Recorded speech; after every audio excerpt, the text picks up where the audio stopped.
برسول الله أسوة حسنة لمن كان يرجو الله واليوم الآخر وذكر الله كثيرا. إن الحمد لله حمدا طيبا كثيرا مباركا فيه، وأشهد أن لا إله إلا الله وحده لا شريك له، وأشهد أن محمدا عبده ورسوله. فأعوذ بالله من الشيطان الرجيم. وما أرسلناك إلا رحمة للعالمين. بسم الله الرحمن الرحيم. رب اشرح لي صدري ويسر لي أمري واحلل عقدة من لساني يفقهوا قولي. ناظرین، سیرت النبی صلی اللہ علیہ وسلم کی سیریز کے اس 22ویں ایپیسوڈ میں آپ تمام کا استقبال ہے۔ السلام علیکم ورحمۃ اللہ وبرکاتہ۔ ناظرین، گزشتہ ایپیسوڈ میں ہم نے آپ کے سامنے جو بات رکھی وہ یہ کہ نبی محمد صلی اللہ علیہ وسلم طائف سے نکل کر دوبارہ مکہ کی طرف روانہ ہوئے، اس اصول کے ساتھ کہ آپ صلی اللہ علیہ وسلم کو ایک بہت زبردست پولیٹیکل لیڈر معتم بن عدی نے مکے میں پناہ دی، یعنی سپورٹ دیا۔ جس طرح ابو طالب سپورٹ دیا کرتے تھے، ابو طالب کے انتقال کے بعد اس شخص نے اللہ کے نبی صلی اللہ علیہ وسلم کے سپورٹ کا اعلان کیا۔ گویا مکے کی وادی میں اب یہ اصول بن چکا تھا کہ جو کہ اللہ کے نبی صلی اللہ علیہ وسلم کی طرف اگر تلوار اٹھانے کی کوشش بھی کرے گا تو گویا یہ بات مانی جائے گی کہ معتم بن عدی اور اس کے سارے قبیلے والوں پر تلوار اٹھائی ہے، لہذا معتم بن عدی اور اس کے گھر والوں کے اس بات کا اختیار ہوگا کہ وہ نبی صلی اللہ علیہ وسلم کی دفاع کے لیے، آپ صلی اللہ علیہ وسلم کی سیکیورٹی کے لیے کوئی بھی آنے والی آفت جو انسانوں کی شکل میں ہوگی ان کا سامنا کریں گے۔ جب اللہ کے نبی صلی اللہ علیہ وسلم مکہ تشریف لے کر آئے تو سب سے پہلے آپ صلی اللہ علیہ وسلم کعبۃ اللہ کی زرزمین پر حجر اسود کو بوسہ لیا، 2 رکعت صلاۃ ادا کی اور آپ صلی اللہ علیہ وسلم پلٹ کر اپنے گھر واپس گئے۔ ادھر آپ صلی اللہ علیہ وسلم اپنی زندگی کی ایک نئی شروعات کے لیے دعوت اسلام کی سرگرمی دوبارہ مکے کے اندر قائم کرنے کے لیے مکہ پلٹ کر آئے، اور اللہ عز و جل کی خاص مدد لے کر نبی صلی اللہ علیہ وسلم پہنچے، جہاں پر آپ صلی اللہ علیہ وسلم کو خوشخبری دی گئی کہ جنوں کی جماعت نے اسلام کو قبول کیا اور پہاڑوں کا فرشتہ آپ کے پاس بھیجا گیا تھا۔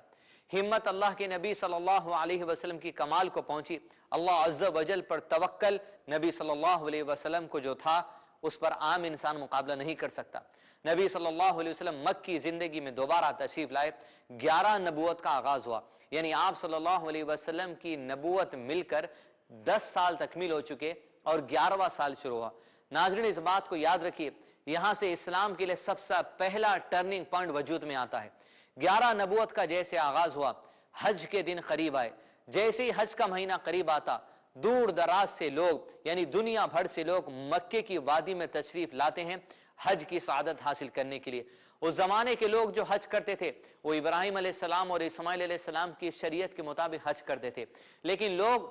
نبی صلی اللہ علیہ وسلم کو رسول نہیں مانتے تھے۔ لیکن جس دن سے اللہ کے نبی صلی اللہ علیہ وسلم کی رسالت کا پیغام عام ہو چکا، دنیا کے تمام لوگوں کے لیے بات لازم ہو چکی تھی کہ وہ اللہ کے نبی صلی اللہ علیہ وسلم کو رسول مان لیں، اور جتنے رسول اللہ کے نبی صلی اللہ علیہ وسلم سے پہلے گزرے ہیں ان تمام کو رسول مانیں گے، لیکن ان کی شریعت پر عمل ختم ہو چکا تھا۔ اب رسول اللہ صلی اللہ علیہ وسلم کو آخری رسول مانتے ہوئے آپ صلی اللہ علیہ وسلم کی شریعت پر عمل کرنا ساری انسانیت کے لازم تھا، اور قیامت تک آنے والے لوگوں کے لیے یہی بات لازم ہے، چاہے جو بھی مذہب و مکتب کے وہ ماننے والے ہو۔ آپ صلی اللہ علیہ وسلم 11 نبوت کا آغاز جیسے ہوا، حج کے مہینے قریب آئے، جیسے ہی حج کے مہینے میں لوگ دور دراز سے، مدینے سے، ملک شام، عراق والے علاقوں سے، دیگر تمام عرب کے علاقوں سے لوگ حج کے لیے مکے کی سرزمین پر جمع ہوئے۔ نبی صلی اللہ علیہ وسلم کے پاس اپنی رسالت اور دین اسلام کا پیغام پہنچانے کے لیے ایک بہت ہی سنہرا موقع آ چکا تھا۔ آپ صلی اللہ علیہ وسلم اس موقع کا فائدہ اٹھاتے ہوئے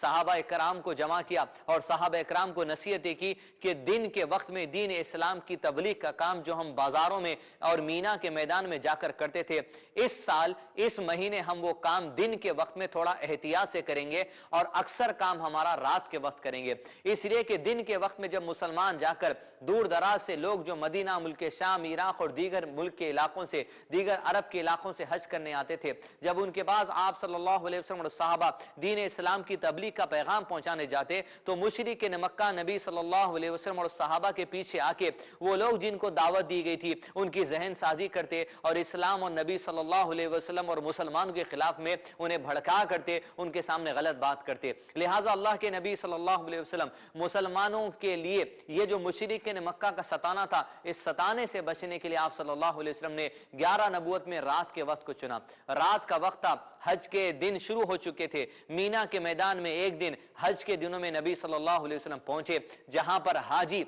رات بھر قیام کرتے ہیں۔ حاجیوں کے وہاں پر قیمے لگا دیے جاتے ہیں، یعنی ٹینٹ لگا دیے جاتے ہیں جو ٹیمپرری ان کا گھر ہوتا ہے کچھ دن کے لیے۔ نبی صلی اللہ علیہ وسلم مینا کے میدان میں ایک دن رات کو پہنچے چند صحابہ کے ساتھ، یہ دیکھنے کے لیے کہ کس کو دعوت پیش کی جائے۔ یہ پالیسی اس طرح تھی، یہ اسٹریٹجی اس طرح تھی، اگر کوئی بھی دوسرے ملک کا آدمی یا دوسرے اسٹیٹ کا آدمی جو حج کرنے کے لیے مکہ آیا ہے، اگر کسی نے اسلام قبول کر لیا اور وہ جا کر اپنے ملک یا اپنے اسٹیٹ میں مسلمانوں کے لیے ایک جگہ قیام کرے تاکہ اللہ کے نبی صلی اللہ علیہ وسلم اور مسلمان وہاں پر امن کی جگہ پہنچ سکے، تاکہ امن سے اسلام پہ عمل بھی ہو اور امن سے اسلام پر عمل کرنے کے ساتھ ساتھ اس امن والی جگہ رہ کر دنیا کے دیگر علاقوں میں کام کرتے رہیں۔ لیکن مکے کے اندر اس کا معاملہ برعکس تھا۔ مکے میں مشرکین مکہ اللہ کے نبی صلی اللہ علیہ وسلم کو کام کرنے سے روکتے تھے، جو لوگ اسلام قبول کرتے تھے ان کو بھی دوستو اسلام پر عمل کرنے سے روکتے تھے، لوگوں کو ایک خوف اور ایک دہشت کے عالم میں رکھا گیا تھا۔ لیکن اللہ کے نبی صلی اللہ علیہ وسلم چاہتے تھے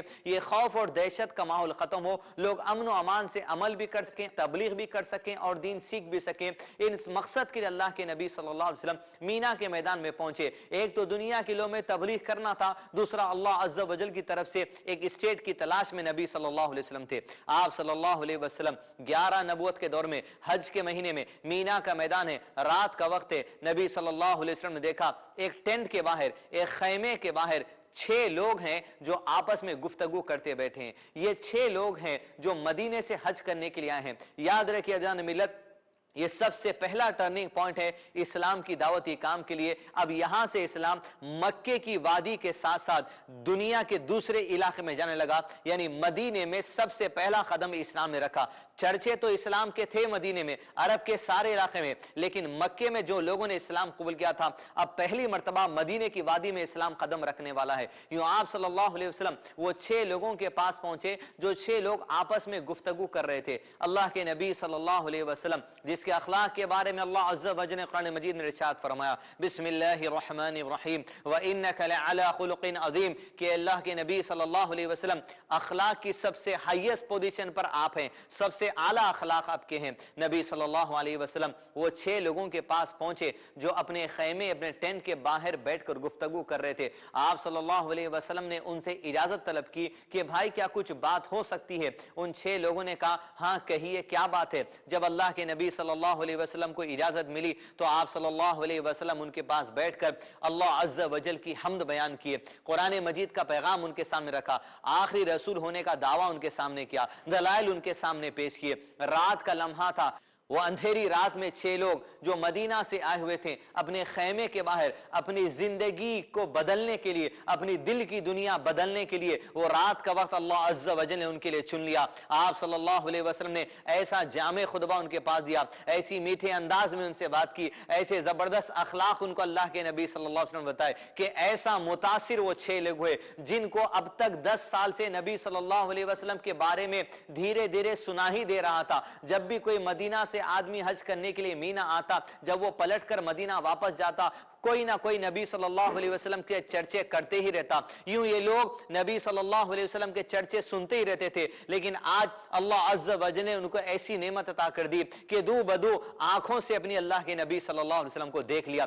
کانوں سے اپنے اللہ کے نبی صلی اللہ علیہ وسلم کی بات کو سن لیا۔ یہ لوگ جب اللہ کے نبی صلی اللہ علیہ وسلم کے خطبے کو سنتے، ایسا زبردست اثر ان کے دل پر ہوا کہ اللہ کے نبی صلی اللہ علیہ وسلم کے ہاتھ پر رات کے اس لمحے میں یہ 6 کے 6 لوگوں نے دین اسلام کو قبول کر لیا۔ اور یہ 6 کے 6 لوگ 11 نبوت میں جو دین اسلام قبول کیے، یہ مدینے سے آئے ہوئے تھے۔ ان لوگوں نے وعدہ کیا کہ اللہ کے نبی صلی اللہ علیہ وسلم اب ہم مدینہ واپس جائیں گے، اور 10-11 سال سے جو ہم آپ کی رسالت اور آپ کی دعوت کے چرچے سن رہے تھے، ہم وعدہ کر کر جاتے ہیں قسم اللہ کی کہ مدینہ جا کر جتنا ہم سے ہو سکے گھر گھر دین اسلام کی دعوت دنیا کو دیں گے۔ اللہ کے نبی صلی اللہ علیہ وسلم کی پلاننگ، آپ کی اسٹریٹجیز گزشتہ 3 سال سے یہی تھی۔ طائف میں جانے کا پلان یہی تھا کہ وہاں کوئی ہمیں اسٹیٹ مل جائے، وہاں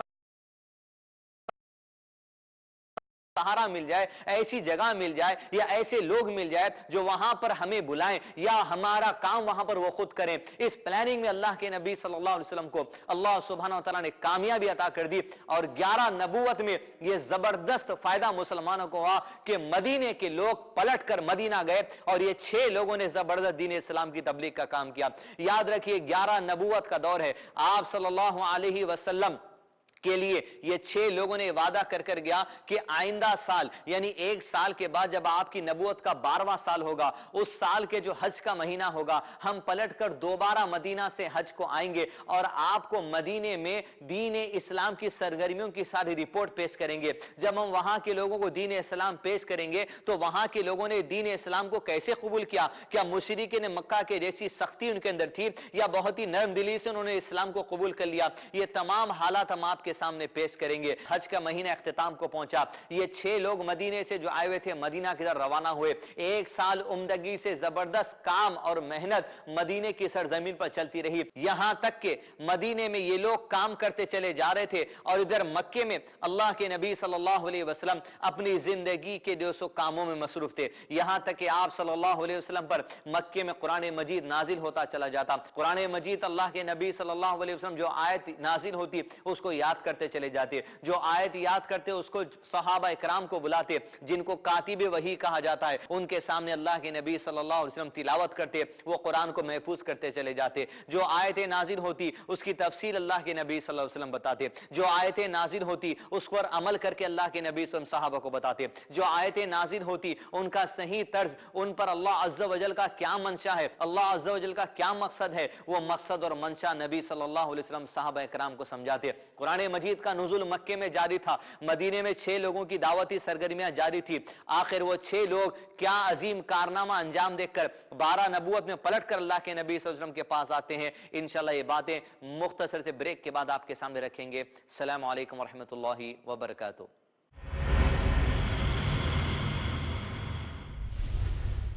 دیکھنا نہ بھولیں بلیک اینڈ وائٹ۔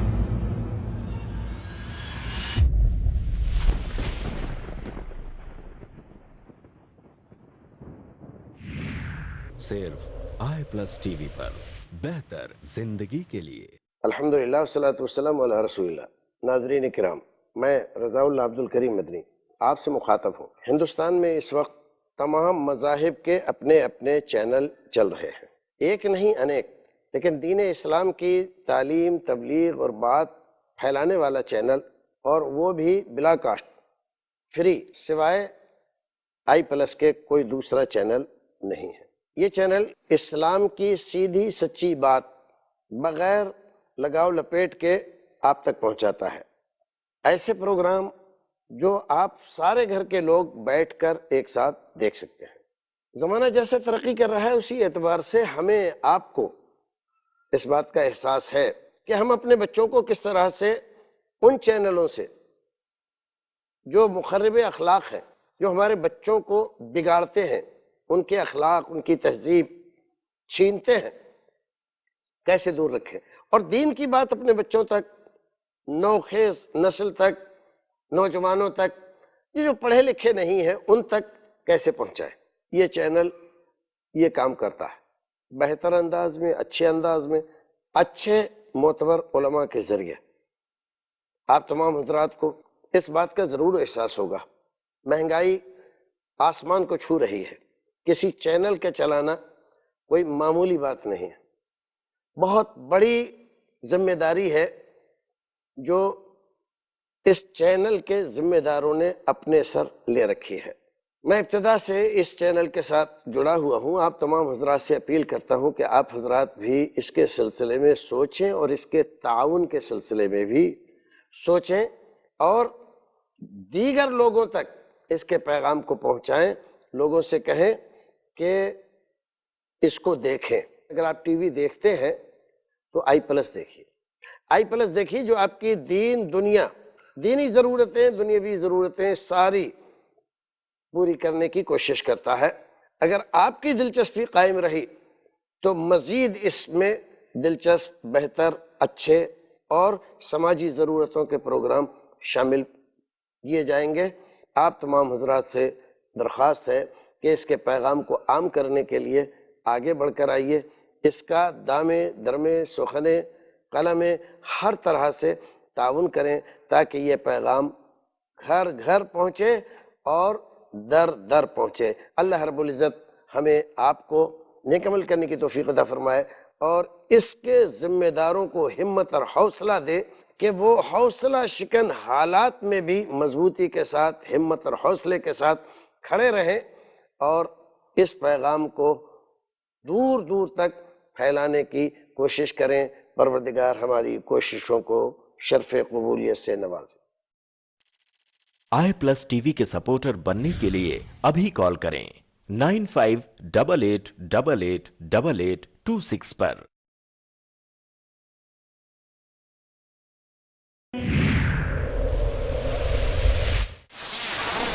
درس قرآن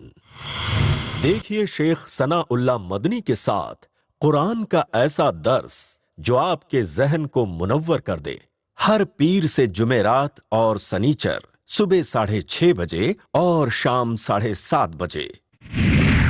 صرف i+TV پر، بہتر زندگی کے لیے۔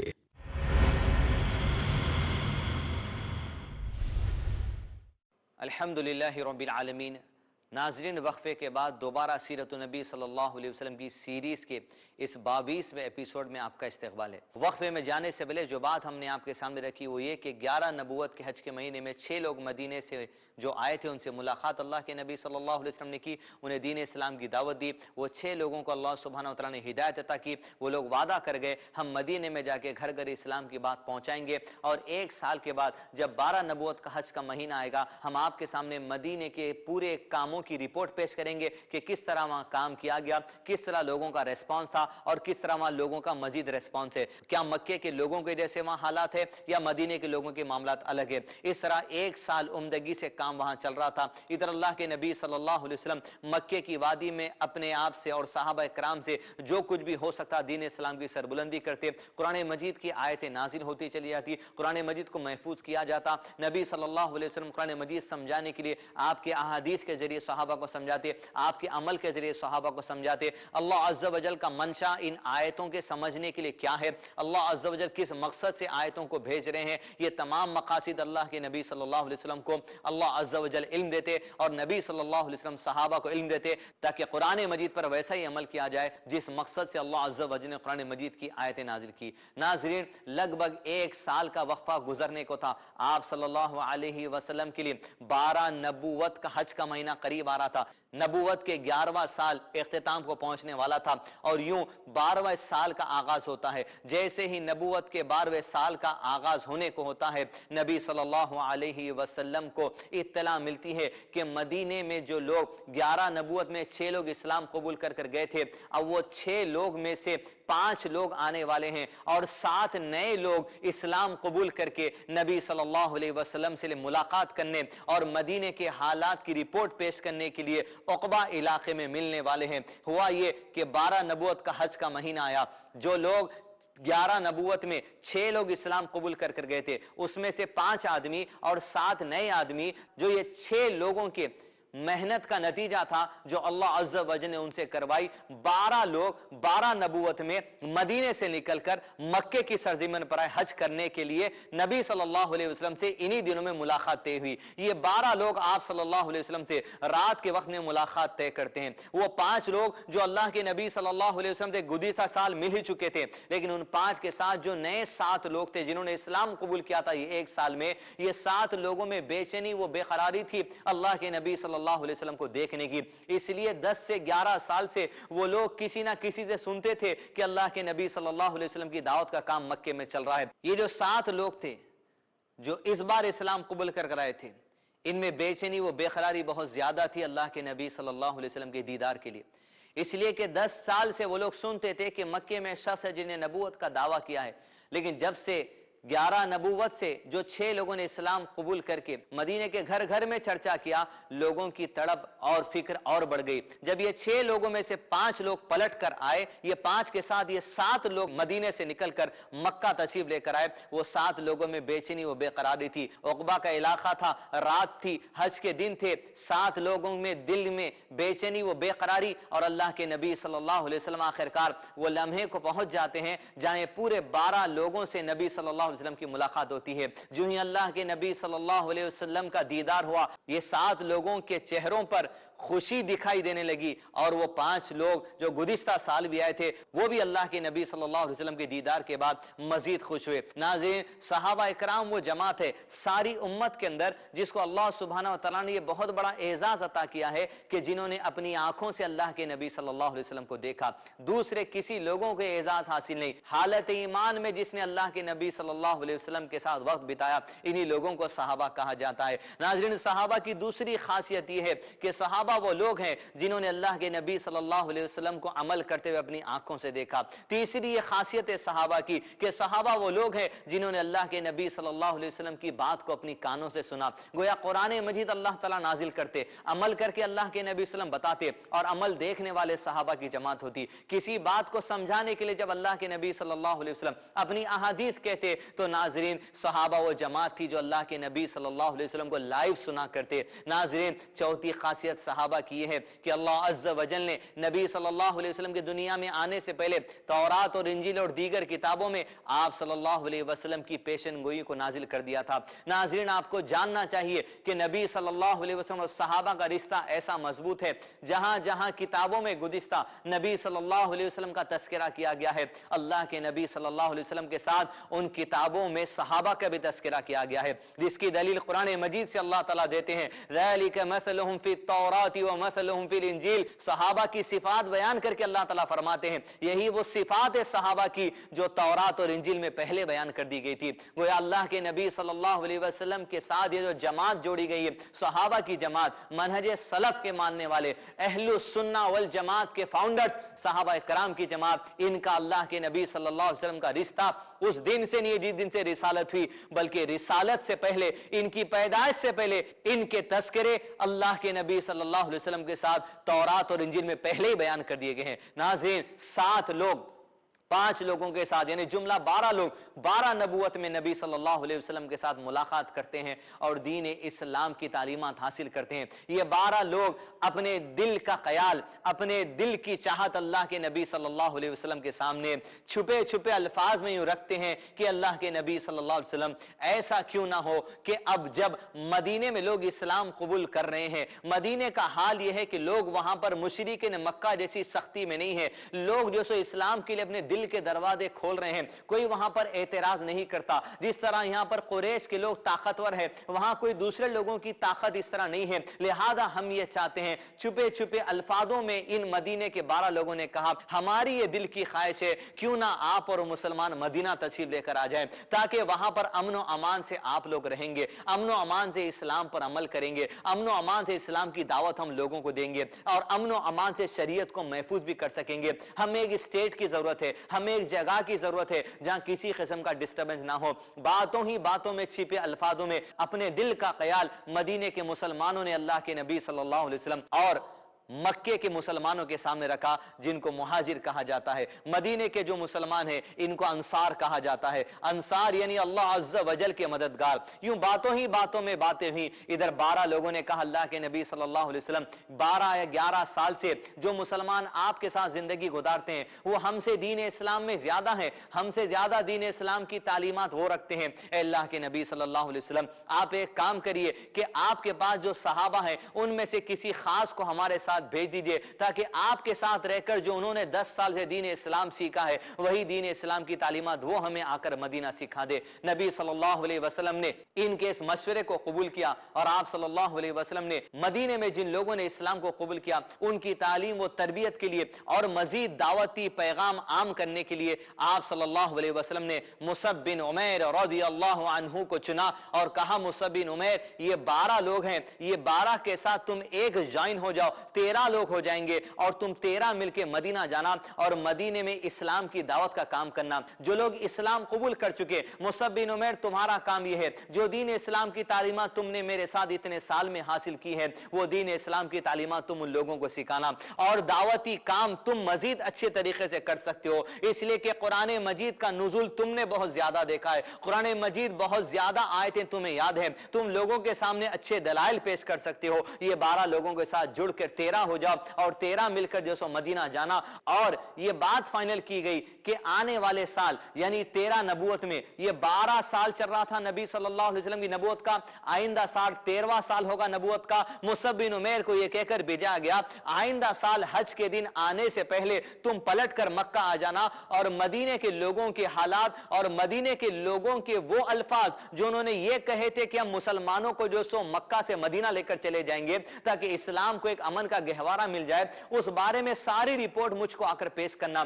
یہاں سے 12 نبوت سے مصعب بن عمیر رضی اللہ عنہ اور وہ 12 لوگ جو مدینے سے آئے تھے پلٹے مدینہ کی طرف گئے اور 1 سال وہاں پر دین اسلام کی زبردست سرگرمیوں میں لگے رہے, دعوتی کام میں زبردست طریقے سے وہاں پر لگے رہے. اب رپورٹ لے کر مصعب بن عمیر رضی اللہ عنہ ٹھیک 1 سال کے بعد پلٹ کر مکہ تشریف لے کر آئیں گے, لیکن ادھر نبی صلی اللہ علیہ وسلم کی زندگی کے اہم ترین 2 معاملات ہوتے ہیں. وہ کیا بہت اہم معاملات جو اللہ کے نبی صلی اللہ علیہ وسلم کے زمانے میں ہوئے, جس میں 2 بڑے اہم فیصلے لگے. ایک تھا معجزہ معراج کا سفر جو اللہ کے نبی صلی اللہ علیہ وسلم کا ہوا, اور دوسرا اسی وقت میں اللہ کے نبی صلی اللہ علیہ وسلم نے ایک بہت ہی دور اندیشی سے ایک اتنا عمدہ اور اہم فیصلہ لیا. نبی صلی اللہ علیہ وسلم نے عائشہ رضی اللہ عنہا سے اپنی تیسری شادی کی. آخر اس کے پیچھے کیا جو سو فوائد ہیں, کیا امت کے لیے پیغام ہے, انشاءاللہ تمام باتیں ہم آپ کو آنے والے ایپیسوڈ میں پیش کرنے کی کوشش کریں گے. السلام علیکم ورحمۃ اللہ وبرکاتہ. لقد كان لكم فيهم أسوة حسنة لمن كان يرجو الله واليوم الآخر ومن يتول فإن الله هو